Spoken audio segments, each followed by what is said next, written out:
రామ, హనుమా, రామచంద్ర,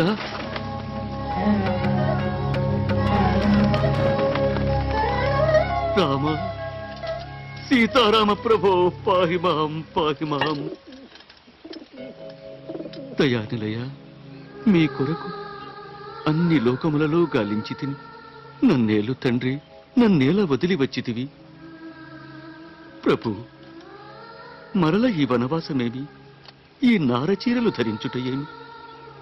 అలనాడు నా తల్లితో పాటు అరణ్యవాసం చేసి అష్టకష్టాలు పడింది చాలదన. ఈ కలికాలంలో త్రేతాయుగము ఎట్లు వచ్చినది తండ్రి? భక్తుల కోసం భగవంతుడు బ్రహ్మరాతనైనా తారుమారు చేస్తాడనడానికి ఇదే నిదర్శనం హనుమా. ఈ పావన భద్రాచల ప్రాంతమున నిరుపమానమైన శ్రీరామ మందిరాన్ని నిర్మించబోతున్నాడు ఓ నిష్కళంక భక్తుడు. అవును హనుమ, ఈ ప్రాంతము ముందు ముందు మహాపుణ్యక్షేత్రంగా పరిఢవిల్లబోతోంది. అందుకు నాందిగా జరగబోయే పరమాద్భుత సంఘటనలు ప్రక్కనే ఉండి ప్రత్యక్షంగా పరికించాలనే తలంపుతో ఇలా తలమునకు చేరుతుంది. ఆహాహా, ఇది ఏమి ఆశ్చర్యము!